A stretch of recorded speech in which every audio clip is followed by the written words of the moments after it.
하나님의 말씀 보겠습니다. 베드로전서 2장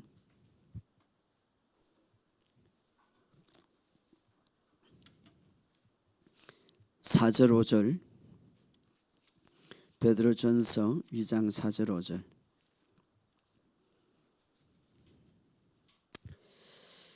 (4절 5절) 우리 같이 읽겠습니다. 베드로전서 378페이지입니다. 4절 5절 시작. 사람에게는 버림바 되었으나 하나님에게는 택하심을 입은 보배로운 산돌이신 예수께 나아가 너희도 산돌같이 신령한 집으로 세워지고 예수 그리스도로 말미암아 하나님이 기쁘게 받으실 신령한 제사를 드릴 거룩한 제사장이 될지니라. 아멘. 얼마나 큰 축복의 말씀인지 몰라요. 9절 다 같이 읽어 시작. 그러나 너희는 택하신 족속이요 왕같은 제사장들이요 거룩한 나라요 그의 소유된 백성이니 이는 어둠 데서 불러 내어 그의 기이한 빛에 들어가게 하신 이의 아름다운 덕을 선포하게 하려 하심이라. 아멘. 주님의 은혜가 있기를 주의 이름으로 축복합니다. 여러분, 하나님의 이제 주님 오실 때가 얼마 남지 않았는데 오늘 이 방송을 듣는 모든 분들 정말 생각해 보세요. 주님 오실 때가 얼마나 남지 않았는데 우리가 하나님 앞에 날아갈 때까지 정말 하나님 앞에 기둥 같은 일꾼으로 세움을 받고 쓰임받는 저와 여러분이 되시기를 주의 이름으로 축복합니다. 그렇다고 해서 다 목사가 되고 다 전도사가 되고 다 어떤 교육자가 되는 게 아니라 하나님으로부터 쓰임받는 어떤 위치에서든지 뭐 여러분 직장이라든지 여러분의 모든 삶의 영역에서 하나님으로부터 기둥 같은 그런 일꾼으로 쓰임 받는 그런 자가 되기를 주의 이름으로 축복합니다. 어떤 사람은 직장에서 그렇게 쓰임 받아요. 하나님으로부터. 어떤 사람은 또 학교에서, 어떤 사람은 어떤 영역에서든지 하나님의 나라를 위하여서 기둥같이 쓰임 받는 사람들이 있어요. 오늘 그런 사람들이 되기를 주의 이름으로 축복합니다. 그래서 이 마지막 때에 정말 주님으로부터 따라합시다. 하나님으로부터 더 높은 부르심으로 나가자. 그렇죠. 더 높은 부르심으로 기둥같이 쓰임받도록 물질의 영역에서 삶의 영역에서 모든 영역에서 그런 기둥같은 쓰임받는 오늘 말씀을 통하여서 여러분을 단련시키고 여러분을 훈련시키고 어떻게 여러분들 이끌어 가시는가를 여러분들이 보고 여러분의 삶 속에 정말 하나님으로부터 그렇게 더 높은 위치에서 더 높은 보배로운 집에서 하나님의 신령한 집을 세워가는 저와 여러분 되시기를 주의 이름으로 축복합니다. 자, 구약 시대에 보면 엄청난 축복이 있었는데 그 축복은 바로 샬롬이죠. 이 샬롬이 임하게 되면 번영과 건강과 사업과 모든 것이 번영하게 돼 있어요. 여러분의 삶 자체가 사실은 번영하게 되는 것이 바로 샬롬인데 이 샬롬이라는 말은 값을 치르다, 직업이라는 뜻인데 이 샬롬이라는 이 원어의 어디에서 출발해? 살렘이라는 원어의 출발해. 이것은 뭐냐 하면 내가 값을 지급하겠다는 뜻인데 아니멜 살렘이라는 말은 이 살롬은 평안이야, 평안. 그런데 이 안에 이 원어에 보면 이미 값을 치렀다. 무엇을? 평안을 위하여서 값을 치렀다는 뜻이에요. 이미 평안을 위하여서 값을 치렀다는 뜻이거든요. 누가? 예수님이. 그래서 예수님이 저와 여러분을 위해서 평안을 위하여서 축복을 위하여서 값을 치렀다는 뜻입니다. 따라합시다. 나의 평안을 위해서, 나의 번영을 위해서 값을 치렀다. 이 방송을 듣는 모든 분들 따라하시기 바랍니다. 평안을 위하여서, 번영을 위하여서 값을 치렀다. 그래서 우리는 평안을 해야 돼요. 번영해야 돼요. 이게 바로 샬롬이에요. 바로 그래서 우리 주님은 우리의 평안과 우리의 축복을 위하여서 값을 치렀다 이 말이에요. 그래서 우리가 평안을 위해 샬롬 이 말은 그 원어의 깊은 깔려져 있는 것은 뭐냐?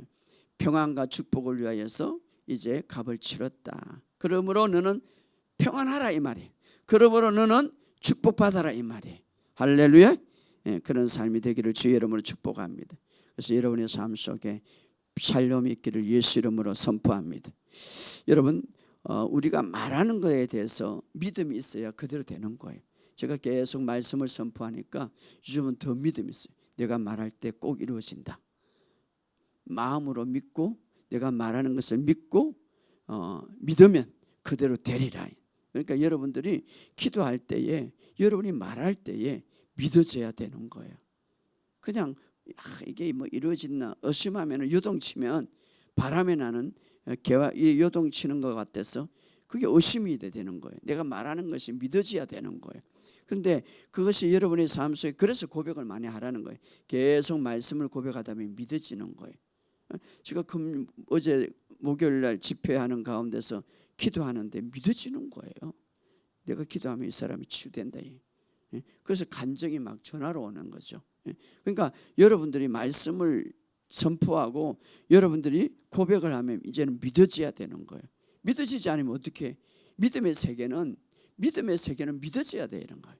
믿음의 세계는 믿음으로 이루어지지 않습니까? 기도도 우리의 믿음도 마찬가지. 그래서 우리가 믿어져야 되는데 샬롬, 여러분의 삶 속에 샬롬, 내 삶 속에 평안이 있다, 내 삶 속에 기쁨이 있다, 믿어져야 되는 거예요. 여러분의 삶 속에 이런 것들이 넘치시기를 주 여러분 축복합니다. 자, 이것을 위하여서 예수님은 우리에게 베드로전서 2장 4절에 보면 사람에게 버림받았으나, 그렇죠, 사람에게 버림받았다. 참 안타까운 거죠. 그분이 메시아인 줄 모르고. 4절, 하나님께 택하심을 입은 보배로운 산돌이신 예수님께, 예수님을 뭐라고 말합니까? 산돌이라고 그랬어요. 보배로운 산돌. 이 산돌은 채석장에서 원석을 가져다가 이렇게 모양을, 채석장 큰 돌이 돼 있는데 그걸 캐가지고 이렇게 돌을 이제 쫙 다듬어 가지고 특정한 목적을 위해서 다듬어 가지고 캐는 거 산돌이죠. 그래서 깎고 다듬어서 그 당시에는 성전의 돌을 만들어서 성전에 이 채석장에 큰 돌을 파가지고, 그래서 예수님이 산돌이 되셨다. 그러나 사람들에게는 버림받으셨다. 왜? 그들의 눈에는 예수님을 메시아로 보지 못했기 때문에. 사람에게 버림받았지만 하나님에게는 택하심을 입은 산돌이다. 그런데 오늘 이렇게 말합니다. 산돌이신 예수님께 나아가. 자, 예수님 우리 교회의 머리가 되시고 우리 역시 작은 산돌들이다. 작은 산돌. 그래서 우리 안에는 예수님의 생명이 흐르고 예수를 믿게 되면 여러분도 산돌로 세워진다 이 말이에요. 자, 오늘 이렇게 말, 너희도 이렇게 말, 5절 다 같이 읽어 시작. 너희도 산돌같이 신령한 집으로 세워지고 예수 그리스도 말미암아 하나님이 기쁘시게 받으실 신령한 제사를 드릴 거룩한 제사장이 될지니라. 참 축복된 말이에요. 엄청나게 따라합시다. 나도 산돌이 되었다. 예수님이 이렇게 하나님의 특별하게 깎아지고 세워진 산돌. 그러니까 너희도 산돌같이 신령한 집으로 세워지고 영적인 집으로 세워졌다 이 말이에요. 하나님 보시기에 여러분들이 신령한 집이에요. 따라합시다. 나는 신령한 집이다. 얼마나 대단한 거예요. 그래서 저는 요즘은요, 여러분의 몸도 건강해야 돼. 여러분의 몸도 잘 다스려야 돼. 신령한 집이니까. 할렐루야. 그래서 그리스도로 말미암아 하나님이 기쁘시면 신령한 제사로 거룩한 제사장이 될지니라. 이렇게 구약에는 상상할 수 없는 일들이죠.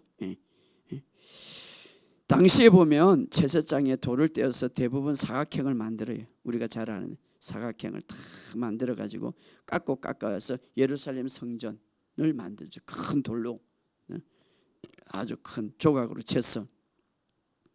그런데 어떤 돌은 말입니다. 이 큰 돌들이 있잖아요. 그렇게 딱 이게 네모제비로 이게 빼가지고 특별한 주인이 쓰고 싶은 그 돌만 빼갖고 다듬어서 하잖아요.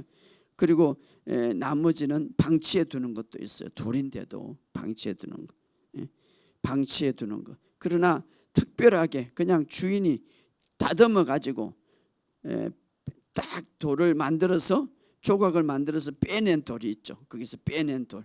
그래서 성전에 딱 기둥으로 쓰는 거고 나머지는 또 그냥 놔놓는 거죠. 놔놓는 거. 근데 우리는 그렇게 주님으로부터 사용받은 거예요. 그래서 9절에 어떻게 사용받습니까? 그러나 9절 시작. 그러나 너희는 택하신 족속이요 왕같은 제사장이요 거룩한 나라요 그의 소유된 백성이니 이는 너희가 어두운 데서 불러내어 그의 귀한 빛에 들어가게 하신 이의 아름다운 덕을 선포하게 하려 하심이니라. 자, 너희는 어두운 데서 불러내어 너희를 어두운 데서 불러냈다고 말하고 있어요. 어두운 데서 불러냈다고 말하고 있습니다. 예. 어두운 데서 불러냈다고 말하고. 자, 어두운 데서 불러 귀한 빛에 들어가게 하시니니. 자, 여기는 우리의 과거의 일들을 이야기하고 있죠. 과거의 일들. 여기 보면 어두운 데고 그의 귀한 빛에 들어가시니라고 말하고 있습니다. 자,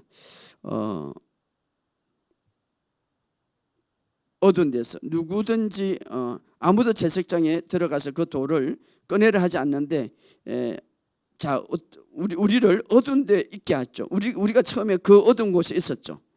우리가 바로 사실은 우리의 삶을 말하는 거예요. 여기 보면 너희를 어두운 데서 불러. 우리가 사실 제석장에서 그냥 어두운데 막 그냥 방치해뒀던 돌과 같았죠. 그 어두운데 우리의 인생이죠. 바로 그 어두운 데서 우리를 불러내어 그때 우리가 그때는 거칠어졌고 다듬지 않는 자연스럽게 모습된 그 돌이었죠.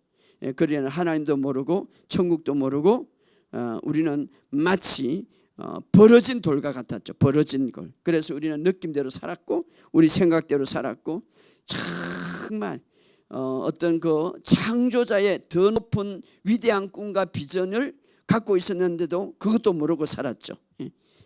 그래서 하나님의 형상과 하나님의 아름다움이 우리를 향하여 있었는데 우리는 그때 몰랐고 모르는 채 살아갔죠. 그런데 거기에서 우리를 빛으로 나오게 하셨다. 거기서 우리를 불러내셨다. 마치 주인이 우리를 다듬어서 아름답게 사용하기 위해서 우리를 거기서 채석장에서 산돌과 같이 하셔. 산돌이라는 것은 거기서 다듬어하고 건져냈다 이 말이에요. 그와 같았다. 불러냈다. 그래서 여기 오늘 본문의 말씀은 우리를 어두운 데서 불러내 귀한 빛으로 들어가게 하셨다. 귀한 빛으로. 여러분 동물들도 말입니다. 어두운 데 사는 동물들은 굉장히 그 동물들을 연구해 보면은 아주 독이 많대요. 독이. 그래서 한번 인간을 물어보면 아주 심한 독들이 있는 어두운 데서 사는 것은. 그리고 그 어두운 데서 사는 동물들은 빛으로 꺼내면은 죽어버리는 거예요. 빛을 뭐 보지 못하니까. 마치 우리는 그런 존재였다. 그런데 우리를 거기서 건져내었다. 우리를 건져내었다. 그런데 어떤 돌은 거기에 조각되고 있었지만 그러나 꺼내지지 않는 돌도 있었고, 건축자가 그대로 남겨둔 돌이 있었죠. 그런 돌도 있을 것이고, 물론 좀 깎다가도 내버린 돌도 있을 것이고, 그죠? 깎다가도 내버린 돌, 마치 가룟유다와 같은 존재죠. 자, 채석장에 여러 가지 돌들이 있는데 그냥 방치된 돌도 있을 것이고, 그리고 조금 깎다가 주인이 그런 내버린 돌도 있어요. 가룟유다 같은 끝까지 자기 생각을 버리지 않는 돌, 제자의 구원받지 못한. 또 어떤 자는 쓰려고 하다가 또 그냥 어떻게 그대로 방치된 돌도 있었죠. 돌도 있을 거예요. 이런 분들은 입으로 고백을 하지만 여전히 자기 방식대로 살면서 구원을 받지 못한 사람들이 있죠. 구원받지 못한 그런 사람들이 있을 수. 조각이 되어가고 있지만 조각이 이렇게 산돌처럼 조각이 되어가는 것 같지만 어둠 속에 남겨진 존재들도 있을 거예요. 이 돌들 중에서 그런 돌들. 흔적은 흔적은 조금 있지만 그러나 그대로 남겨둔 돌이 있다. 그러나 오늘 우리에게 이래 너희는 어두운 데서 건져낸 산돌이 되었다. 굴려가는 돌이 아니라 남겨준 돌이 아니라 어둠 속에 있는 돌이 아니라 너희는 어둠 속에 불려난 산돌이 되었다. 할렐루야. 방치된 돌이 아니라 목적을 위하여서 쓰임을 받을 수 있도록 너희를 불려낸 끄집어낸 산돌이 되었다. 할렐루야. 바로 나는 주님으로부터 이제 끄집어낸 불려낸 산돌이 되었다. 바로 주님이 산돌이니까. 자, 그러면 우리를 어둠 속에서 끄집어 놓은 산돌이 됐는데, 오늘 주님은 우리를 끄집어낼 때에 어떤 그냥 끄집어낸 게 아니라 목적이 있단 말이에요. 하나님의 나라에 어떤 목적이 있단 말이에요. 그 목적을 위해서 다듬어지고 그 목적을 위해서 하나님은 역사하신다 이 말이에요. 그래서 때로는 이제 산돌로 우리가 다듬어지고, 때로는 깎아지고, 그럴 때마다 우리는 좀 아픔을 느끼겠죠. 그럴 때마다, 깎아질 때마다 힘듦을 느끼겠지만, 그러나 우리를 하나님의 목적으로 깎아지고 다듬어진다 이 말이에요. 그러나 기억하시기 바랍니다. 하나님은 절대 질병으로, 고통으로, 가난으로 다듬지 않습니다. 어떻게? 때로는 우리가 사람을 통하여서, 때로는 환경을 통하여서, 때로는 모든 상황을 통하여서 하나님은 우리를 다듬으십니다. 그런데 다듬을 때에 우리가 전적으로 그분에게 내어드릴 때에 우리가 잘 다듬어질 수가 있죠. 그래서 계시록 3장 12절 이렇게 말합니다. 이기는 자는 하나님의 성전의 기둥이 되느니라. 따라합시다. 이기는 자는 하나님의 성전의 기둥이 되느니라. 자, 여러분의 삶 속에 정말 이제는 하나님이 원하는 대로 잘 다듬어졌어. 깎을 때는 아플 수도 있고 다듬어질 때는 좀 고통스러울 수도 있지만, 그러나 더 잘 다듬어져서 하나님 나라의 기둥이 되기를 주의 이름으로 축복합니다. 저희도 여기까지 올 때에 이렇게 많이 다듬어지고 깎아지고 깨지고 쪼개지고, 사람들이 그래야 되는 거예요. 그럴 때마다 우리는 하나님 앞에 더 겸손하게 깎아져야 돼. 산돌, 여러분 한번 생각해 보세요. 이 기초의 돌은 요 뭐가 나면 깎아야지, 그리고 요 뭐가 나면 깎아야지. 그런데 이 돌은 아플 수가 있어. 그러나 결과적으로는 그 돌은 기둥이 된다 이 말이에요. 기둥이 된다. 여러분, 사도 바울도 그렇고 베드로도 그렇고 야고보도 그렇고 많이 깎아졌어요. 그런데 성경은 말합니다. 교회의 기둥이 되었느니라.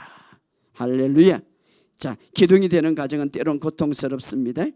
그러나 중요한 것은 그 기둥이 될 때, 깎아질 때에 누구 틀에 맞춰야 되는가? 내 틀이 아니라 하나님의 틀에 맞춰야 돼. 하나님의 틀에 맞추려면은 좀 아픔도 있을 거예요. 하나님의 틀에 깎아지려면은 고통도 있을 거예요. 그러나 하나님은 절대 우리 실패자로 깎지 않습니다. 성공자로, 기둥으로 깎아 나갑니다. 깎을 때의 느낌도 있고 아픔도 있고 깝깝할 때도 있고 느껴지지 않을 때도 있지만, 그러나 그렇게 다듬고 연단할 때에 발전해 간다 이 말이에요. 할렐루야. 여러분, 예를 들어서 철강석 보시기 바랍니다. 녹이고 재련되어서 용광로에 영당되어 가지고 나중에 말입니다, 작은 스프링 또 막 아주 비싼 시계 같은 거 만들어지면은 철될 때는 얼마 안 가. 그러나 녹이고 연단되고 용광로에 그 시계가 만들어졌다고 생각합시다. 아주 비싼 거예요. 철이 철강석이 시계로 만들어졌다 봅시다. 얼마나 비쌉니까? 처음과 끝은요 비교할 수 없는 거예요. 근데 누가 그렇게 만듭니까? 주인이 만드는 거예요. 오늘 우리를 만들기 위해서 다듬고 해서 값비싼 자로 만드는 거예요. 저도 처음에 출발할 때는, 지금은 좀 비싸졌어요. 처음에는 그렇게 지금 저를 오늘도 누가 나를 만져라 그러는데 나 시간이 없습니다. 진짜 시간이 없죠. 그렇게 된단 말입니다. 처음에는 뭐 내가 만나려고 그랬지. 찾아갔어. 그런데 다듬단 말이에요. 그런데 이 다듬을 때는 아픔이 있고 고통이 있는데 내 틀에 맞추면 안 돼. 하나님의 틀에 맞춰가야 돼. 할렐루야.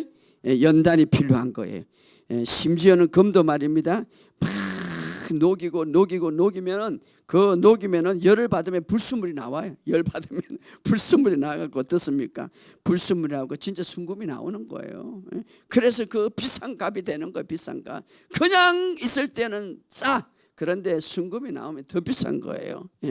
성경은 말합니다. 이기는 자는 하나님의 성전의 기둥이 되리라. 이렇게 하나님은 영광스러운 도구를 위하여서 산돌로 더 아름답게 기둥이 되게 만들어간다 이 말이에요. 할렐루야. 근데 그 만드는 과정에서 하나님이 미움으로 만드는 게 아니라 사랑으로 이끌어가는 거예요.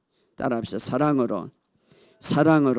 그렇죠. 사랑으로 이끌어요. 자, 오늘 그러면 한 인물을 통하여서 어떻게 역사하는가, 어떻게 아름답게 만들어가는가를 한번 보시기 바랍니다. 베드로 보시기 바랍니다. 베드로는 어부예요. 별 볼 일 없는 사람이에요. 맨날 가서 고기나 잡고 하루하루 배 사실은 지금도 마찬가지지만 저 섬에 고기나 잡고 하는 사람들이 무슨 세계를 지배하겠어요. 그런데 나중에 어떻습니까? 한 시대를 이끌고 세계를 흔드는 위대한 하나님의 기둥이 된 거예요. 그런데 어떻게 만들어갔습니까? 베드로를 만들 때 처음에 그는 반석이라는 이름을 갖고 있었어요. 그런데 예수님이 이제 그 안드레를 통해서 예수님 앞에 인도하죠. 그때 예수님께서 그들에게 베드로라는 이름을 주었어요. 베드로는 뭡니까? 반석 같은 거예요. 자, 그런데 베드로를 깎아야 돼. 막 맨날 그물이나 던지고 성질이나 급하고 맨날 나는 할 수 있습니다. 그렇게 자기 의의나 강하는 이 베드로를 어떻게 깎아나갑니까? 하나님이 멋지게 깎아나가는 거예요. 특별히 이제 처음에 베드로가 예수님을 영접할 때 열정은 없어요. 그가 구원을 받을 때 마치 오늘날 교회 구원 받을 때 그냥 그는 열정이 없었고 봉사도 하지 않았고 그냥 교회 왔다 갔다 하는 신자였어요. 왔다 갔다. 아이고 오늘은 주일이니까 전 교회나 가보자 하는 신자. 그래가지고 나머지는 다 그냥 뭐 교회 뭐 일할 생각도 안 하고 나중에 그물에 던져. 먹고 살아야 되니까 먹고 살아야.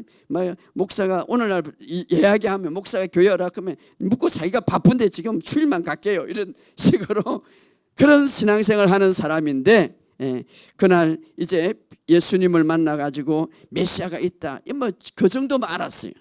그런데 예수님이 어느 날 이제 갈릴리 호숫가에서 이제 베드로를 쓰기 위하여서 이제 베드로의 배에 오르게 되죠. 여러분, 어느 날 예수님이 나를 무언가 콜링하고 나에게 무언가 감동을 줄 때에 무언가 하나님은 나를 다스리고 다듬기 위하여서 무언가 하나님이 역사하고 있다는 것을 믿으시기 바랍니다.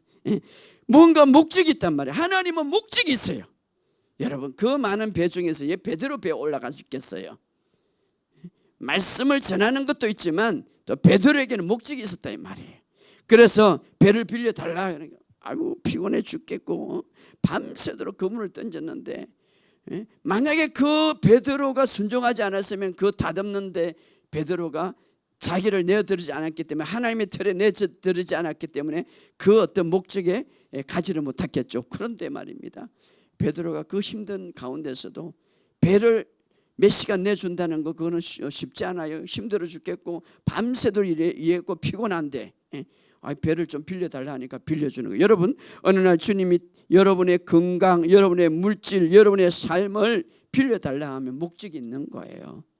다 목적이 있는 거예요. 여러분이 기도할 때 감동을 주고 여러분이 기도할 때 하나님이 뭔가 일 콜링하면 목적이 있는 거예요. 왜? 나를 다듬어 가는 거예요. 그때 베드로가 어떻습니까? 시간도 주고 배도 주고 다 내준 거예요. 앉아서 말씀 듣는 거예요. 참, 그럴 때에 이제 말씀을 끝나고 베드로에게 뭐라고 말합니까? 저 깊은 데로 가서 그물을 던지라. 그러니까 베드로가 내가 정말 깊은 데로 밤새도록 그물을 던졌지만은 내가 선생님 말씀에 의지하여 한번 내려보겠습니다 하니까 그냥 막 고기가 얼마나 몰려오는지 그물이 찢어질지라. 그때 베드로가 이분은 그냥 메시아다 이 지식만 알았는데 그때에 그걸 보고 어떻게 알아합니까? 그때에 예수님 앞에 무릎을 딱 꿇는 거예요. 어떻게? 그것을 보고 어떻습니까? 주님 나를 떠나소서 이렇게 말하는 거예요. 마음의 변화가 일어난 거죠. 이분이 바로 하나님의 아들이라는 깨닫는 게. 자, 처음에는 지식으로 조금 알다가 이제는 체험하게 된 거죠. 이 베드로를 다스려 나가는 거. 체험하게 돼. 여러분, 우리의 신앙이 머리의 지식에다 가슴까지 내려와야 돼. 바로 베드로는 가슴에 이제 내려오게 된 거죠. 체험하게 된 거죠. 무릎을 꿇고 주님, 메시아로 처음에 알다가는 이제는 깊이 이분이 진짜 메시아고 하나님의 아들이구나. 나는 죄인이로소이다 하고 무릎 꿇잖아. 너는 죄인이다 이렇게 말도 안 했는데 그렇게 무릎을 꿇게 되는 거예요. 주여 나를 떠나소서. 왜? 하나님 그분이 얼마나 거룩하고 위대한, 한마디에 그냥 자기 일평생에 만져보지 못했던, 느껴보지 못했던 기적을 보게 되잖아요. 이분이 정말 하나님의 아들이다 깨닫게 되는 거죠. 여러분의 삶 속에 이런 역사가 있어야 되는 거예요. 이런 경험이 있어야 되는 거예요. 네. 그래서 베드로는 그때에 점점 이제 주님으로부터 다듬어지는 거예요. 그 다음에 어떻게 또 주님이 그를 훈련시킵니까? 이제 먼 바다에 어느 날 이제 제자들이 배를 타고 가는데 막 폭풍우가 치는 거죠. 폭풍우가. 그때 저 멀리서 주님이 걸어오는 건데 유령이다 할 때 아니다 내다 이러니까 베드로가 참 충동적이죠.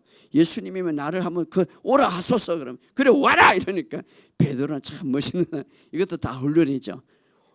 그래서 베드로가 그 파도 풍랑 누구보다도 잘 알잖아요. 그게 빠지면 죽는 줄 누구보다 잘 아는데 막 뛰어드는 거예요. 베드로 막 뛰어들어 가지고 오라 하니까 막 뛰어들고 걸어가네. 세계 최초로 바다 위로 걸어간 사람은 베드로밖에 없어요. 막 걸어가네. 그래서 베드로는 다시 한번 이 훈련하게 되는 거죠. 경험하게 되죠. 걸어가는 거예요. 한참 걸어가다가 내가 정신이 있나 없나. 아까는 그냥 주님만 바라보다가 뛰어다 내가 정신이 없나, 바다 위를 걸어가다니 바다를 보니까 폭 빠진 거죠. 그러다가 주님 내가 죽겠습니다 도와주세요. 그러니까 베드로가 먼저 손을 잡은 게 아니라 예수님이 와서 손을 잡아준 거죠. 여러분이 어려울 때 예수님이 손을 잡아주는 거예요. 할렐루야. 예수님이 손을 잡아요. 이때 베드로는 무엇을 깨달습니까? 신앙생활은 신앙생활을 이렇게 하는 거구나. 내가 밑으로 쳐다보고 내가 신앙생활 주님을 잘 따른다고 하면서 주님 안 바라보고 조금만 어디 보면 이렇게 빠지는구나 깨닫게 되는 거예요. 이렇게 베드로는 처음 하게 되는 거예요. 성령으로 인도받는 삶이 뭔가, 정말 믿음 생활이 뭔가, 주님을 집중하고 살아가는구나. 우리의 인생은 그렇죠. 막 올라갔다 내려갔다 올라갔다 내려갔다 내려가면 이렇게 빠지는구나 인생이. 그래서 베드로는 주님과 나 사이에 문제가 들어가서 있을 때는 문제 속에 빠지는구나. 그러나 주님과 나 사이에 문제를 두지 않을 때, 문제를 주님 뒤에 둘 때 바로 나는 바다 위를 걸어갈 수 있는 존재가 되는구나. 믿음이 무엇이고 우리의 삶에서 믿음이 어떻게 믿음이 깔아지고 어떻게 문제 속에 내가 떨어지는가를 배우게 되는 거죠. 그래서 문제 가운데 예수님과 나 가운데 문제가 들어가면 문제가 보이니까 예수님은 안 보이니까 빠지고, 문제를 바라보지 말고 정말 예수님과 나 사이에 예수님을 바라볼 때에 나는 걸어갈 수 있구나라는 것을 깨닫게 되는 것이죠. 이 사건을 통하여서 채석장에서 이제 건져나서 아름답게 깎아졌지만, 그러나 그는 이제 거룩한 삶이 무엇이고 또 그는 성령 안에서 걷는 법이 무엇이고, 그는 때로는 실족하지만 주님이 내 손을 먼저 붙들어 주시는구나 깨닫게 되는 거죠. 그래서 베드로가 점점 잘하는 거예요. 베드로가 점점. 그래서 주님과 동행할 때 우리의 인생의 삶에서 이렇게 승리하게 되는구나 라는 것을 깨닫게 되죠. 자, 여기까지 베드로 무엇을 체험하게 되었습니까? 처음에는 거룩함을 배우고 하나님의 아들임을 깨닫게 되고, 그 다음에 뭡니까? 아무리 믿음 생활 잘한다 할지라도 눈을 돌려 예수님을 바라보지 않고 다른 데로 갈 때 바로 육적인 삶이 되고 육적인 교훈이 되고 육적인 모습으로 빠지는구나 깨닫게 되고, 성령 안에서 믿음으로 걷는 법이 무엇인가를 깨닫게 되는 거죠. 바로 주님을 집중할 때. 그리고 정말 내가 온전히 주님 앞에 들어질 때 주님은 더 배로 공급해 주시는 걸 깨닫게 되는 거죠. 내가 모든 것을 포기할 때 주님이 채워주신다는 것을 깨닫게 되는 것이죠. 그래서 베드로는 점점 무엇으로 만들어갑니까? 하나님의 기둥으로 만들어가는 거죠. 그리고 어느 날 이제 예수님이 십자가를 앞두고 많은 사람들이 지금 나를 따르는데 누구를 하느냐? 어떤 사람은 엘리야, 어떤 사람은 선지자. 그럼 너희는 누구를 하느냐? 제자들이 이렇게 말하는. 그때 베드로가 이렇게 주는 그리스도의 살아계신 하나님이다. 그때에 예수님이 말하죠. 그것은 네가 잘해서 그런 게 아니라 하나님이 너를 알려주시는 것이다. 우리의 모든 삶에서 성령이 이렇게 우리의 모든 것을 가르쳐 주시는구나 깨닫게 되는 것이죠. 그러면서 예수님이 비로소 이렇게 내가 이제는 예루살렘에 올라가서 장로들에게 서기관들에게 죽임을 당하고 제3일에 살아날 것이다 이렇게 말하니까 베드로가 뭐랍니까? 절대로 그럴 수 없습니다 먼저 딱 말하는 거죠. 그때 뭐라고 말합니까? 사탄아 내 뒤로 물러가라. 무엇을 깨닫습니까? 야, 나는 제일 최고의 계시를 받을 줄 알았는데 때로는 사탄이 역사할 때가 너무나 많구나. 그래서 정신 차려야 되는구나. 때로는 우리가 정말 그래서 근신하여 깨어있으라 베드로후서에 그렇게 말하는 거예요. 우리가 정말 최고로 올라갔다고 생각했지만 때로는 사탄들이 우리의 생각을 가지고 이렇게 놓을 때가 있구나라는 것을 깨닫게 되는 것이죠. 그리고 나중에 이제 베드로가 주님 앞에 정말 이제 내가 버리지 않겠다고 하지만 마지막 주님 앞에 정말 부인하고 말죠. 그때 무엇을 깨닫습니까? 우리의 신앙이 이렇게 우리의 육신은 연약할 때가 있구나. 그리고 깨달아서 이제 그럼에도 불구하고 부활하신 주님이 베드로의 이름을 보내서 베드로에게 내가 살아났다고 전하라 이렇게 함으로써 끝까지 베드로를 이끌어가는 것을 보는 거예요. 그리고 부활해서 이제 예수님께서 일주일 후에 이제 제자들이 어떻습니까? 저 고기 잡으러 갈 때 거기에 직접 찾아가지고 베드로에게 사명을 주죠. 베드로 얘들아 고기를 잡았느냐라고 그럴 때 오른편에 던져봐라. 그때 베드로가 깨닫게 되는 거죠. 주님은 나를 버리지 않고 정말 주님의 목적대로 나를 이끌어가는구나 깨닫게 되고 베드로에게 맨 마지막에 그러니까 이 사람들보다 나를 더 사랑하느냐라고 하면서 내 어린 양을 먹이라 라고 하면서 베드로를 어부해서 하나님의 기둥으로 그를 다듬고 그들 다듬으면서 나중에는 위대한 정말 12제자 중에 가장 위대하고 12제자의 또 수석으로 물론 그 당대에 정말 하나님의 나라의 기둥으로 쓰임받는 자로 이끌어가는 거죠. 그래서 그 결과 어떻습니까? 초대교회 성령의 충만을 받고 이제는 담대하게 복음을 전하는 자. 그리고 많은 사람들 유대인도 두려워하지 않고 당당하게 뿐만 아니라 너희가 메시아를 죽였다 담대하게 전하는 그런 자가 되고 하루에 설교를 하면은 3,000명이 회개하고 놀라고 베드로가 그림자만 가도 막 귀신이 떠나고 질병이 치유받는 정말 놀라운 하나님의 기둥이 되는 그런 우리가 삶을 성경을 통해서 보게 됩니다. 어떻습니까? 베드로를 다듬고 또 다듬어서 한 시대에 정말 위대한 기둥으로 만들어가는 거죠.